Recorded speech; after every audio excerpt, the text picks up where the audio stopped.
Donc ici, on va voir comment prévisualiser son document sur InDesign. Parce que dans l'autre tutoriel qu'on a eu, on n'a pas vu sur InDesign comment c'était, parce que c'était des niveaux de gris. Donc là, je vais faire pareil que dans le tuto avec les 4 couches. Donc je vais venir redimensionner mon image, ne pas cocher rééchantillonner. Donc c'est minimum 300 dpi pour la RISO, mais dans l'idéal, il faut vraiment que ce soit 600 dpi. Ici, comme c'est un tuto, je ne mets pas les très bons paramètres.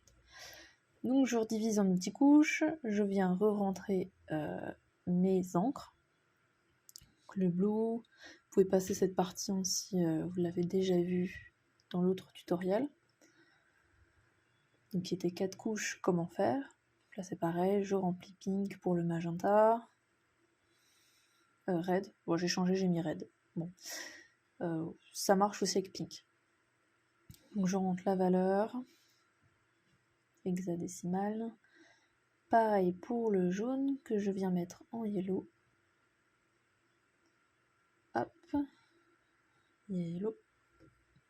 Voilà. Et le noir que moi je décide de mettre en blue.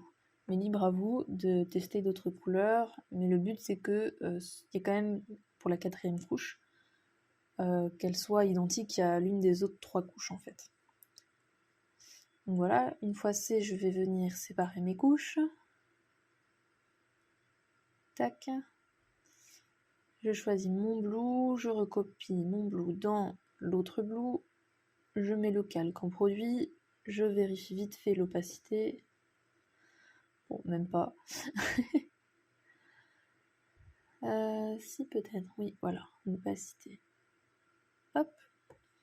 Une fois que ça c'est fait, je vais venir enregistrer... Non, mettre en multicouche, pardon. Je mets en multicouche le document.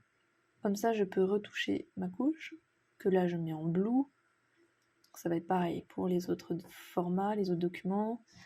Donc ici c'est la blue. Ça c'est fait. Ensuite, je l'enregistre. En Photoshop DCS2, que je nomme en blue pour savoir la couche. Je referme. Je fais exactement la même chose pour le red. Hop. Alors, bon, c'était yellow, j'ai rien dit. J'ai un peu de mal, excusez-moi. Donc en yellow, voilà. Pareil, j'enregistre, yellow. Et enfin, la couche red. Multicouche, red, la valeur. Ok, et j'enregistre. Tac, j'ouvre InDesign. Donc là, on voit déjà quelques couches. Je crée un nouveau document.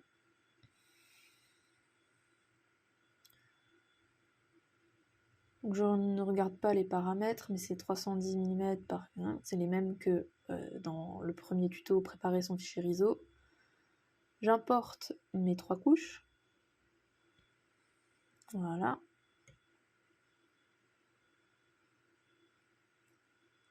Donc là, on voit qu'elles sont colorées. Je redimensionne mon document. Et je vais sélectionner mon image. Donc là, c'est ma couche yellow. Je vais dans Objet, Effet, Transparence, et je mets le calque en Produit. Donc je vais venir faire ça pour mes 3 couches. Voilà. Donc cette prévisualisation qu'on fait là, il ne faut pas la faire quand c'est notre fichier final. Parce que c'est impossible d'inverser le processus vu que les couches sont colorées et ne sont pas en niveau de gris. Et Greg a fait un test. Si on garde la couleur de la couche, donc par exemple le jaune, et qu'on fait un test en dessous et qu'on met la couche jaune en niveau de gris, le niveau de gris sera beaucoup plus intense et beaucoup plus détaillé que si on garde notre couche en couleur jaune.